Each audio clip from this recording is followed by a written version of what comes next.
Bonjour à tous et bienvenue chez les Chroniques du Commandeur. Moi c'est Kikou. Et moi c'est Ragan. Et moi c'est Gothico. Quoi? Mais t'es nouveau ici? Hein je suis Qui où, là êtes-vous? Que faites-vous sur ce canapé? Je sais pas, je croyais qu'on était par là pour parler de Commander, non? On est Ah, un mais peu là, c'est un truc, ça me dit un truc là dit comme ça. Puis on t'a pas déjà vu un mardi? Puis on t'a pas déjà vu dans plusieurs vidéos en fait? Je crois, hein, ouais. Ah, c'est possible, mais sur quoi d'ailleurs déjà? C'était quoi le nom déjà? Ah, c'est une bonne question hein. Peut-être le commandeur du mardi entre autres. Ah, le Ouais. Commander Club, c'est ça? Absolument. Ouais, c'était peut-être moi où je me suis fait ruiner par des putains de druides. Ouais. Ah, les fameux druides, hein, ils sont Ouais. mortels. Alors Gauthier, bienvenue chez Bah oui. les Chroniques du Commandeur. Ouais, merci de m'accueillir, c'est sympa. Alors du coup, pour ceux qui te connaissent pas, est-ce que tu peux du coup te présenter un petit peu Ton histoire, parcours, ta vie, voilà. ton œuvre. Alors, moi c'est Gothico, ou Gothi pour ceux qui me connaissent un peu plus intimement. Je fais du Commander depuis Commander 2014. J'ai pas forcément de gros faits d'armes, c'est juste mon format de prédilection, c'est mon format préféré. Donc après, je suis pas un PGM. J'aimais bien le côté un peu compète et le flavor du format me plaisait bien. Alors c'est quoi tes decks préférés en Duel Commander? Il y a du bleu dedans déjà. Ah, si ça ne Excellent, s'était pas vu Vincent. avant. Il y a plein de gens qui se sont étonnés dans le Discord, quand j'ai discuté avec pas mal de gens du coup du Discord, de la communauté Discord qui sont avec nous, et il y a eu une grosse interrogation en me disant, mais en fait, nous on connaît Kikou, et toi on sait pas qui t'es. Voilà, donc ça c'était la formule pas très sympa, mais globalement c'est ce qu'il en ressortait. Et effectivement, voilà, qui je suis. Et bah oui, Kikou c'est celui qui faisait les audios, donc c'est l'expert. Et moi, du coup, Ragan, c'est moi le monteur, c'est moi qui amène le matériel, qui était le réalisateur sur les tournois, que ce soit le DTC ou les apps qu'on a fait. C'était moi le réalisateur sur ces tournois-là. C'est moi qui fais le montage, c'est moi qui fais la plupart, tout ce qui est en fait en off, tout ce que vous voyez pas. Et que vous ressentez pas, c'était moi, voilà. ah. Donc en fait, quand je suis pas là, potentiellement il y a moins d'insight stratégique sur le metagame, etc. Mais quand il est pas là, je sais même pas mettre la caméra à droite. Gros problème en fait, donc voilà. On s'éloigne un peu du sujet, là on était là quand même, on a fait une vidéo, et on fait cette vidéo pour vous parler du coup de la chaîne qui change de nom, et qui maintenant donc du coup s'appellera Les Chroniques du Commander, qui ne s'appellera plus Team Chronicles, mais pourquoi? Eh ben, c'est relativement simple en fait, parce que en fait il y a tout un historique à la chaîne, mais à la base, on est parti un peu en mode équipe de streamers. Et du coup, c'était même une discussion avec les autres personnes qui jouaient à cette époque-là de tiens, bah vas-y, il y a Team Chronicles, il y a Team Tokar, il y avait un truc sur les équipes de streamers. Et en fait, au final, maintenant, on fait plein d'autres choses. Et une équipe de streamers, ça ne nous définit pas du tout. Puis en plus, quand vous arrivez sur YouTube, genre Team Chronicles, très bien, donc vous avez aucune idée de ce que fait la chaîne en fait. Ouais, puis on connaît pas forcément tous les membres, et voilà, c'était assez vague comme nom. Voilà. Et du coup, on s'est juste posé la question, mais toute bête, hein, mais concrètement, on fait quoi? On fait du Commander. Ok, comment est-ce qu'on peut mieux exprimer ça d'une manière où on garde notre identité? Et du coup, Chronicles, les chroniques du Commander. Hop, J'aime voilà. bien. Si on fait aussi cette vidéo, c'est aussi pour vous remercier. Donc du coup la chaîne Feu Team Chronicles du coup a 4 ans depuis le 12 juillet, donc c'est quand même très récent, hein, c'était la semaine dernière. Actuellement on est à 1500 abonnés sur YouTube, on est à plus de 330 abonnés sur Twitch, donc franchement merci, c'est super cool. C'est quand même assez dingue que la chaîne en fait arrive à avoir ça, en fait, à avoir autant de gens qui suivent le Commander, que ce soit duel ou multi, et c'est hyper cool, on est super content que ça vous plaît, que le contenu qu'on fait, que fait Kikou, que Gothi, que moi je fais aussi, maintenant un petit peu vous plaise et que vous, du coup vous êtes content et vous en redemandez, et voilà. Puis on a toujours eu un peu le côté où on discutait avec des gens de la communauté. Avant, c'était peut-être un peu moins centralisé dans le sens où on allait sur plein de canaux, Ouais. des forums, des groupes Facebook, etc. Même sur les tournois. Ouais, on se rendait absolument. sur les tournois. Et là, on est en train d'essayer de proposer un peu des lieux de rendez-vous avec la communauté pour discuter. Mais donc il y a le Discord où vous êtes de plus en plus nombreux à vous retrouver, que ce soit pour parler de Duel Commander ou de multijoueur, où je vois du coup des têtes connues des apps et d'autres gros tournois comme ça qui se ramènent. C'est cool, franchement. Et l'idée, c'est qu'il y a les rendez-vous du mardi et du jeudi qui permettent que là aussi, en fait, on joue ensemble. On a plein d'occasions de discuter avec vous, de jouer avec vous. Et venez, ça va être cool. En plus de ça, on remercie évidemment tous ceux qui nous ont aidés au long des tournois, que ce soit pour les commentaires, que ce soit Xbot, que ce soit François, Lantériel, Nemo. On remercie aussi Oni, qui était venu pendant un très court moment sur la chaîne, Frogman! qui nous a fait des vidéos pour la chaîne, et voilà, on le remercie aussi. En plus de parler de cette vidéo, en plus de faire tous les remerciements qu'on a fait pour tout le monde, parce qu'ils sont aussi tous mérités, on parle évidemment de l'évolution de la chaîne, parce que la chaîne ne fait pas que changer de nom, elle a aussi changé un peu sa façon de procéder. Son rythme, ses rendez-vous. Exactement. Avant, on en était à une vidéo par semaine, beaucoup plus quand on faisait les tournois, et que du coup, il fallait livrer le contenu rapidement sur les chaînes pour qu'évidemment tout le monde puisse profiter des rondes qui s'étaient déroulées. Mais sinon, on était vraiment à une fois par semaine. Et là, donc du coup, on a réouvert cette chaîne Twitch qui n'était plus en ligne depuis le dernier tournoi, un tournoi ZAC qu'on avait fait en 2017, si je dis pas de bêtises, 2018 peut-être. Donc ça faisait au moins 2 ans qu'elle n'était pas là. Et donc on a rouvert cette chaîne Twitch, pour ceux qui ne le savaient pas encore. On a augmenté ce contenu Twitch avec rediffusion donc, sur YouTube en décalé, donc qui sont le lundi soir et le vendredi soir, qui correspond à du Commander Multi et du Commander 1v1. On a réouvert Twitter, qui était alors lui mort de chez moi, parce que là on ne l'utilisait même plus. C'était juste une plateforme qui servait juste à relayer YouTube, automatiquement en plus, donc on n'y allait même pas. Donc ça on l'a rouvert le Twitter, donc ça il y a pareil, il y a des gens qui viennent dessus pour nous suivre et ça c'est super cool. Merci à eux s'ils regardent la vidéo évidemment. Du coup on a ouvert aussi le Discord que vous pouvez voir affiché, donc du coup ici et en description évidemment ce sera plus facile pour cliquer dessus. Discord super important parce qu'il permet de s'inscrire du coup aux Oui. 2 soirées. Ouais. Du mardi et du jeudi. C'est ce qui nous sert un peu le lien avec les gens, avec la communauté, enfin avec la nôtre en tout cas. C'est aussi ce qui va nous permettre du coup d'organiser un peu les events et c'est important pour nous parce qu'en fait les émissions du jeudi, du mardi, s'appuient aussi sur le volontariat des gens qui viennent jouer avec nous, c'est-à-dire que s'il n'y a personne, et en fait il n'y a potentiellement pas de stream en fait. Donc c'est vraiment un point d'entrée important, donc évidemment il y aura tout en description pour nous joindre. Mais c'est là-dessus, c'est ce qui nous permet de discuter avec vous et de vous inviter chez nous le mardi et le jeudi soir pour jouer soit en 1v1, soit en multi. Et donc c'est vraiment un point important pour nous. Et on compte sur vous. Il y a un bot qui gère les inscriptions, donc pour l'instant, vu qu'on n'est pas non plus 300, on n'a pas 300 candidats, n'hésitez pas à venir et à vous inscrire. Même s'il y a déjà 2 joueurs, l'objectif c'est quand même de faire tourner. Donc en fait, on sait qu'on a des gens qui sont récurrents, qui viennent un peu régulièrement. Mais on essaye quand même de faire tourner et qu'on ne voit pas toujours les mêmes gens en stream. Donc si vous êtes jamais venu un mardi, vous ne connaissez pas notre Discord, et puis quand vous débarquez, vous voyez qu'il y a déjà 3-4 personnes qui sont inscrites, c'est pas grave, vous mettez quand même dessus, il y a de fortes chances que vous soyez prioritaire. Ça vaut évidemment pareil pour le jeudi, hein, vous pouvez venir et...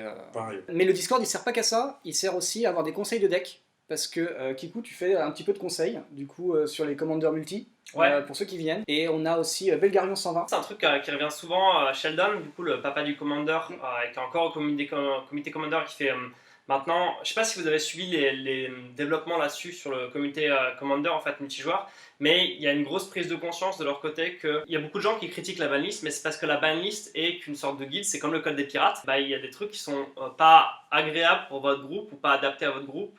Et ils attirent l'attention sur des cartes où la plupart des groupes en fait s'en plaignent, donc il faut que les joueurs aient une conversation sur ces cartes-là s'ils veulent les jouer. Mais en fait, cette conversation peut être beaucoup plus large. Moi personnellement, je considère que à peu près toute la salty list de DHREC, ça vaut le coup de poser la question au groupe et il faut avoir en tête, ça se trouve, le groupe va pas aimer. Et ça se trouve, la plupart sont ok, il n'y a pas de souci, mais il faut quand même en parler avec le groupe, quoi. Et Sheldon lui-même, en fait, est en train de changer beaucoup son approche, c'est-à-dire que le communauté multijoueur se focalise beaucoup moins sur leur banlist et sur l'update de la banlist, et ils font beaucoup plus de partenariats avec des chaînes YouTube un petit peu partout par le monde. Ils arrivent pour faire des interviews, ils font plus d'articles, de vidéos, etc., pour essayer d'expliquer le truc fondamental du format, qui est la conversation. Et le point sur lequel ils essaient de mettre en avant ce qu'il faut faire, c'est quand vous arrivez dans un groupe de jeu, quand vous rencontrez de nouveaux joueurs, quand vous allez faire une partie, etc., il faut avoir une conversation sur comment est-ce que les joueurs voient cette partie, quel niveau de deck est-ce qu'ils veulent avoir, quel type de cartes sont ok, est-ce que stacks c'est ok, est-ce que combo c'est ok, comment est-ce que combo c'est ok. Moi je connais beaucoup de groupes par exemple pour qui les combos les plus optimum avec tous les tutors du format, c'est pas ok, c'est trop rapide, c'est trop fort, ça met trop de pression sur tout le monde, et notamment en termes de budget. Parce que quand un joueur a Imperial Seal, Vampiric Tutor, Demonic Tutor, etc., ça met de la pression sur les autres sur le groupe. Et à l'inverse, par contre, je connais beaucoup de groupes qui considèrent que quand on a joué 10 tours, il faut bien qu'il ait un moment, quoi. Et on a joué 10 tours, on a eu le temps de s'installer et de vivre une belle partie, et si un joueur a assemblé sa combo sans en faire 36 millions de tutors, mais c'est bon. Et là, du coup, si la personne a rassemblé sa combo qui lui coûte 10 mana à jouer, dont 4 rouges au tour 10, qui se fait disrupt par un simple anti-bet, il a gagné et bien joué. Et on passe à la suivante. Parce qu'à un moment, il faut arrêter avec les parties qui font 2 heures. Sachant que ça me permet un peu de rebondir aussi sur ce qu'on fait le mardi soir. En général, ce qu'on a adopté comme méthode aujourd'hui, à date, c'est qu'en gros, on se met d'accord une semaine avant sur à peu près le niveau qu'on veut jouer. Et toutes les listes, les 4 listes qu'on va jouer, donc on connaît chacun le général des autres, sauf cas exceptionnel. Mais grosso modo, on connaît la liste aussi des gens et on les fait passer, voilà, on les contrôle avant, pour éviter d'avoir quelqu'un qui va se pointer avec un niveau 10, d'avoir quelqu'un qui va se pointer avec un niveau largement en dessous. C'est difficile d'être objectif sur son propre deck. Donc c'est pour ça qu'en général, bah voilà, on a Kikou qui nous aide, t'as parlé de Belga, et les gens aussi qui vont jouer aussi sont là pour avoir leur avis. Et donc on essaie de contrôle, d'essayer de pouvoir proposer un contenu qui est intéressant à voir, et pas quelqu'un qui va se pointer avec un préco en face de quelqu'un qui va se pointer avec un kill T3 à combo, quoi. Et puis le fait du coup on ait une conversation sur les niveaux de deck, ça met en avant des trucs, ça il faudrait peut-être éviter, ça c'est pas exactement le même niveau, ou alors bah, si toi tu joues ça, peut-être que lui il va vouloir remettre ces cartes là qu'il a retirées pour l'occasion. Donc en tout cas on amène un petit peu la discussion, parce que bah, parfois il y a quelqu'un qui va modifier un peu son deck en se disant ah ok, bah, en fait ils veulent jouer plutôt à niveau 6, donc je retire genre ma Maristic Study, etc. Puis en fait il y a un autre qui arrive, il fait ah mais attends, mais moi je voulais jouer mon Vampiric Tutor. Ben, peut-être que c'est pas le bon jour, ou alors dans ce cas là je préviens l'autre que, et donc c'est vraiment une conversation qui se fait au fil de l'eau, quoi. Et ça prévient, ça empêche pas en fait qu'il y ait des sorties parfois complètement nawak. Je pense quand on a joué ensemble, tous les deux on avait une main avec beaucoup de rampes, donc je crois que tour 5-6 t'as commencé à jouer des dragons qui coûtaient 10. Ouais, et général. Moi j'ai fait rampe T2, rampe T3. Du coup, tour 4, je devais avoir un truc du genre 8 ou 9 mana, et mon général qui allait, Paco, qui allait me chercher du coup des cartes chez les autres. Et du coup, j'avais beau avoir que des landes en main, et j'ai pioché que des landes pendant toute la partie pratiquement. Et j'ai fait turbo rien avec mes propres cartes, mais heureusement, il y a mon Paco qui allait me chercher des cartes utiles chez les autres. Et du coup, j'ai fait une très belle sortie comme ça, parce que justement, j'ai une sortie très rampe et que mon général allait me chercher des cartes. Si on regarde le programme, en termes de stream, parfois il y a un stream pour la banlist Duel Commander le lundi. Ensuite, le mardi, il y a le stream régulier toutes les semaines du Commander. Ouais. Ensuite, le jeudi, il y a le stream régulier de Duel Commander. Et en plus de ça, il y a des jours de la semaine où j'ai vu que tous les deux, parfois vous streamiez du Magic Arena ou d'autres games de multijoueurs. Donc la chaîne est assez active un petit peu toute la semaine. Plus comme tu le dis, il y a des rediffs le lundi, le vendredi. Il y a la vidéo régulière avec des contenus, des débats, des decks, etc. qu'on publie du coup le mercredi. Le challenge des 32, parlons-en. Le challenge des 32, pour ceux qui n'ont pas suivi, le principe c'était qu'il y a 32 combinaisons de couleurs à Magic, si on compte l'incolore et le 5 couleurs, hein, donc toutes les combinaisons de 1 couleur, de 2 couleurs, 3 couleurs, 4 couleurs, le 5 couleurs et le colorless, ça fait 32 combinaisons. Et il y a un challenge qui passe dans la communauté qui est hey, est-ce qu'on peut se faire 32 decks et un par combinaison. Et du coup, moi je m'étais amusé à dire ok, très bien, donc je présente le challenge et puis je m'y colle. Et où est-ce que ça en est? Parce que il y a quelques vidéos qui sont sorties, mais forcément il n'y a pas tout qui est sorti. Il y en a eu certains qui t'ont demandé, en fait, quand tu as diffusé, tu avais proposé un général et tout ça, une façon de jouer, faire du blanc en simic, pour ceux qui se souviennent. Et il y en a qui posé la question, en fait, est-ce que c'est considéré comme le challenge des 32? Donc c'est vraiment attendu, en fait, c'est vraiment une série qui est attendue. On pourrait considérer, mais en réalité, moi je le considère pas comme un général de mon challenge des 32. On a vu Paco et Aldan en partie. Oui, c'est vrai. Donc à l'occasion je pourrais faire une deck tech sur celui-là. Voilà. Où est-ce que ça en est? Et ben ça arrive, on filme des vidéos puis on les sort au fur et à mesure, et comme vous le savez c'est sur le slot du mercredi que ça sortira. Donc de temps en temps le mercredi il y aura encore des deck tech du challenge des 32 et ça va continuer à affluer, hein. Ils sont à la maison, donc au fur et à mesure qu'on les filme et qu'on les monte, parce que tout le travail qu'on fait de sortir des vidéos et des flux divers et variés, c'est aussi du travail de montage. La chaîne à la base c'est le Duel Commander, donc du coup parlons un petit peu de Duel Commander. On l'a eu fin avril, une banlist faite par le comité, donc du coup pour le Duel Commander. On a eu début juillet les triggers de mort qui sont passés. Donc maintenant quand le général meurt, les triggers fonctionnent, alors qu'avant ça marchait pas. Donc l'enfant d'Alara est très content d'avoir enfin son trigger qui fonctionne. Ouais, les tournois qu'il y a eu du coup cet été, il y a eu pas mal de choses en fait, mais depuis le début du confinement, donc il y a eu les tournois du jeudi. L'association des biquettes, du coup, donc présidée par Oni, du coup justement, qui faisait donc du cocatrice, et on avait le Zapatone effectivement, où ils en ont fait 3 je crois. Mais du coup, qu'est-ce qui s'est passé maintenant depuis le retour, depuis la fin du confinement, où tout le monde peut rentrer, depuis sortir? On a eu, je crois qu'on a eu 3 tournois. On a eu un tournoi de Prague, après on a eu le Zap. En plus de ces 2 gros tournois quand même, on a eu un petit tournoi à cartes à jeu d'une vingtaine de joueurs. Donc là du coup on a les top 8 et on va un peu discuter de, voilà, finalement c'est le retour d'expérience en fait. Il y a eu la banlist, il y a eu quelques bans en fait qui ont fait un peu moins plaisir que d'autres évidemment, mais voilà. Alors Actuellement, qu'est-ce qui se joue grâce à la banlist? On commence par Prague, 63 joueurs, qui a eu lieu le 27 juin dernier du coup. Bah voilà, qu'est-ce qu'on a à en dire? Qu'est-ce que vous en pensez? Déjà, c'est un beau score pour la communauté internationale. Ils avaient quand même un confinement eux aussi de leur côté, sans doute qui s'est terminé avant, mais ça n'empêche pas que certains joueurs, je pense, avaient été frileux d'y aller, quoi, tu vois aussi quand même. Tout à fait. On le voit en plus sur ce tournoi-là, puisque un Karizev, en top 8 en tout cas, un Karizev, 2 Ogak, 2 Aminatou, contrôle, un Winota et 2 Team Natrasios. Ce qui a été nerfé pourtant, vu qu'il y a plus de LLI maintenant, donc c'est une combo en moins, mais ils se sont adaptés, et du coup maintenant on voit beaucoup plus de combos Cephalid Breakfast, où on prend du coup le Vigilis Cephalid, et on le cible à l'infini pour sommeler tout son deck, et ensuite faire une combo depuis le cimetière, donc un petit peu comme il y avait avec Hermie Druid à l'époque. Il y a 2 combos qui sont en top 8 parce qu'ils ont fait aussi premier et deuxième, donc ça voilà. Mais quand même, du 3e jusqu'au 8e, ça reste soit des agros quand même, enfin mono rouge Karizev et les 2 Ogak, et le Winota surtout qui perf maintenant, sortie d'Ikoria. Très très beau jeu d'ailleurs qu'on voit régulièrement nous les jeudis soirs, qu'on commente, et franchement qui fait beaucoup de magie. C'est explosif. Hein. Ah ouais, il faut ça parce que visiblement Tajik est moins populaire au profit de Winota. Et Tajik, c'est une valeur sûre en fait. Il arrive, directement il attaque et il booste un de ses potes et il ajoute 4 points de dégâts sur le board.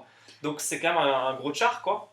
Donc faut que Winota soit explosif pour compenser ça quoi. Et Tajik qui est le swap en fait, qui est le swap contre contrôle.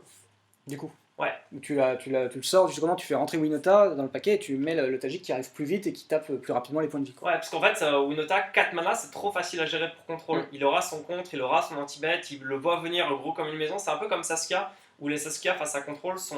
Enfin, c'est pour ça qu'on voit ce genre de slot comme la défense qui dit plus de Hexproof, de comment est-ce que je fais pour casser les calculs de contrôle. Parce que sinon, il me voit arriver avec mes gros sabots et je passe pas mon général en fait. Souvent que c'est un parpaing qui coûte 4 et qui fait rien. Mais en réalité, ici, il a quand même plus ou moins un effet d'arrivée en jeu, parce qu'en fait, il va trigger sur la phase d'attaque, sur ses attaquants. Donc à la fin, c'est pas un général qui fait rien, comme souvent on entend, qui a pas de trigger. Hein. Il y a Ogak, tu l'as mentionné, c'est vrai que c'est une des stars du format actuellement, où ça fait quelques... En fait, depuis qu'il y a une liste correcte, et parfois ça prend du temps d'arriver à trouver une liste qui tourne, ou que quelqu'un se dise il a du potentiel et je vais le faire marcher. Mais maintenant c'est bon, il y a des listes qui tournent sur Ogak et depuis c'est une star qui ne sort pas du format et on l'a vu dans les différentes vidéos du jeudi. Waouh, il y a Ogak qui arrive, c'est tour 2 Ogak ou tour 3 Ogak et à partir du moment où il est arrivé une fois, il revient à tous les tours quoi. Donc voilà, il y a une wifi de piétinement qui est là tout le temps. Les apps, pour rappeler, donc du coup ils ont divisé leur tournoi, leur gros tournoi de 2 jours en 2 tournois distincts. Le premier a fait une trentaine de joueurs en fait, et le deuxième qui était sans doute parce que c'était dimanche et plus de gens pouvaient y aller, ça a fait 69 joueurs. C'est quand même déjà hyper bien en sortie de confinement d'avoir fait ça, bravo à eux. On se retrouve à eux donc du coup avec un top 8 qui est beaucoup moins aggro finalement que chez Prague. Hein. On retrouve un peu sans doute oui c'est vrai, mais il y a 2 Léovold et un Twin Kenrit. Donc du coup voilà, la patte française sans doute de plutôt préférer le combo contrôle que l'aggro. On retrouve toujours un Winota suivi d'un Team Trasios, un Croxa, un Animar, 2 Léovold en demi et la finale qui a fait Ogak et Kenrit Twins qui a été gagnée donc du coup par les Twins. Voilà, c'est quand même assez différent. Et puis c'est là où il y a pas mal de choix. Dans les rouges aggro, faut voir, là on a vu 3 et je sais pas dans quelle mesure il y en a beaucoup d'autres qui sont si viables que ça. Mais en contrôle, en tout cas, il y a beaucoup de choix. Après, c'est pas la seule surprise que j'ai moi sur le top 8 des apps, c'est le Léovold. C'est vrai qu'il y a eu 2 Léovold. Qui ressort parce que général, quand il a été spoilé, tout le monde était en mode scandalisé, c'est trop fort. Finalement, quand il est vraiment sorti, plus personne l'a joué, à part en main deck, parce que ça faisait pas forcément grand chose. Après, est-ce que du coup, les bans, la stratégie de ban qui est en place depuis maintenant quelques mois, peut-être 1 ou 2 ans, par le comité, fait que il y a peut-être des decks à explorer, parce qu'en fait, il y a quand même eu pas mal d'écrétage, hein, on a eu beaucoup de sorties. La vague qui est partie avec Urza, où on a eu Teferi, le chat, le ninja et le guerrier, la guerrière. C'est un peu écrété, c'est un peu coupé la tête du format, et c'est vrai que depuis, on a encore eu quelques bats qui ont suivi, évidemment. Mais il y a peut-être encore des choses à explorer, du coup, ça m'encourage un peu, ça me donne une lueur d'espoir, entre guillemets. Je veux dire qu'il y a peut-être des choses encore à découvrir sur des terres qui sont déjà sorties. C'est là où ça fait aussi partie de la stratégie qui communique ouvertement sur le fait qu'ils veulent aussi couper les têtes des plus hauts, même si en pourcentage ils ne sont pas les plus hauts. Parce que leurs match-up font qu'ils sont considérés comme les meilleurs choix. Et du coup, c'est un peu un débat qui revient là aussi. Genre pour Najila, justement, tu l'as dit, il y a des gens qui se sont dit, mais il n'était pas toxique. et eux ils ont quand même dit mais en fait il était suffisamment au-dessus en termes de match-up pour que ce soit la référence du deck aggro, et donc les gens aient de moins en moins envie de jouer des Nadila, de jouer des Saskia et d'autres decks aggro. Et du coup, il y a vraiment cette volonté-là de s'il y a un deck qui devient le meilleur choix, clairement, dans un archétype, du coup, on banne ce deck. L'idée étant de dire, à chaque fois que quelque chose deviendra le meilleur choix, que ce soit en combo, en contrôle ou en aggro, ça veut dire que ce truc-là doit être ban, en tout cas dans la volonté qu'ils expriment, parce que ça permet de dérésoudre le format et de relaisser le choix parmi un certain nombre de généraux différents.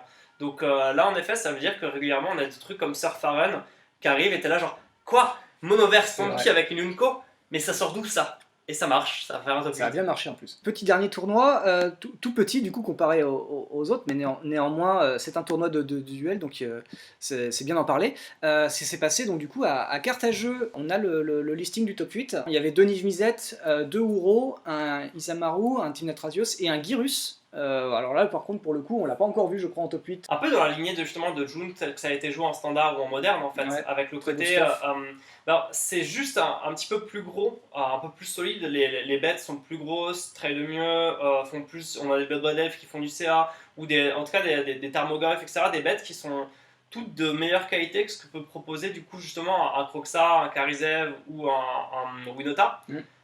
Et l'idée, c'est et ça rejoint un peu les couleurs d'un Saskia, mais là où Saskia va jouer sur l'ultra explosivité, avec un général qu'il faut tuer sinon tu prends tellement de dégâts que c'est chaud, Girus va être un petit peu plus sur la résilience et va jouer tous ces choix de créatures très solides qui font que face à tous les rouges aggro, tu vas avoir des phases d'attaque et de bloc qui vont être très avantageuses, toujours en ta faveur, où en fait, lui il a son Karizev, toi t'as un Tarmogoyf, s'il veut passer, il va falloir qu'il mette des blasts pour compléter, quoi, parce que sinon il passera pas. La différence de qualité de créature entre le vert et le rouge est trop élevée.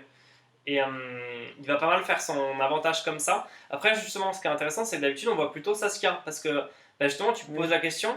T'as le blanc qui va en plus avec et ça fait une couleur en plus. Alors après, du coup, Girus c'est plus stable, c'est aussi le trade-off là-dessus. Mais Girus, tu veux, tu le joues et il attaque, il ramène une créature.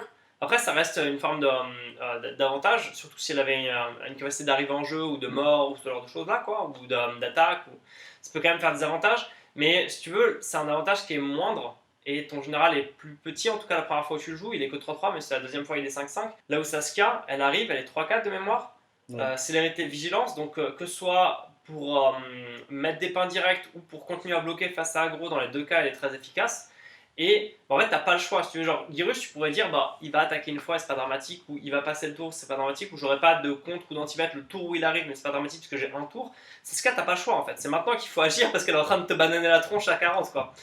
Et de ce point de vue là c'est assez intéressant de voir un Girus où en tout cas, on pourrait argumenter que Saskia est juste meilleure. La finale du coup de ce tournoi, c'était une doublette de Euro. Pour 3, tu regagnes 3 points de vie face à aggro, tu as un peu nullifié l'écart qu'il y avait, où lui il avait déjà commencé à te taper, et tu as posé un land, pioché une carte, et du coup pendant ce temps tu continues à contrôler, suivant ce que tu as joué, ça peut arriver avec des coups de note mentale et fetch, que tu refasses tour 4 Uro, et c'est une pression assez forte, ça veut dire que tu as gagné 6 points de vie et pioché 2 cartes, posé 2 landes. Donc ça veut dire que d'un coup c'est un gros truc à surmonter, genre en plus 6-6 pour aggro. Si tu le gères pas, en plus ça repart, il attaque, absolument, 3 points de vie, il pioche.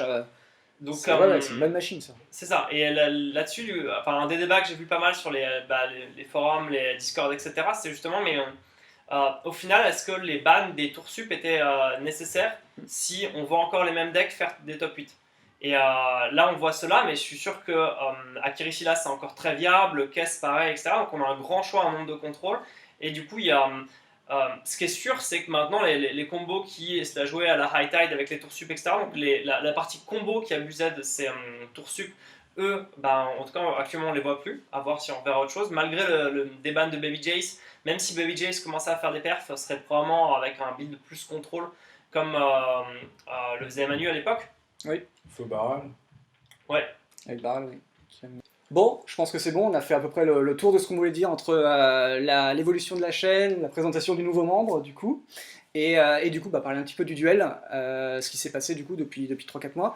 Voilà, on vous remercie encore de nous suivre et on espère que la vidéo, du coup, répond à vos attentes, répond à certaines questions. Si vous avez d'autres questions, retrouvez-nous sur le Discord. Vous pensez qu'on n'a pas répondu à toutes vos questions, mais posez-les en commentaire, allez sur le Discord et on se la met, il n'y a pas de souci. Venez sur Discord et suivez-nous sur Twitter aussi. Ouais, parce que c'est lui qui la gère, La donc totale. il aimerait bien avoir des gens quand même qui sont là. Il a des gens déjà. Il a des gens, c'est vrai. J'en Plus on ai est pas plus assez, il m'en faut plus. Plus de gens. Donc voilà, Ok, retrouvez-nous sur Facebook, Twitter, Discord et Twitch évidemment. Et voilà. Merci à vous, salut à tous, bye bye. à très bientôt chez les Chroniques du Commandeur.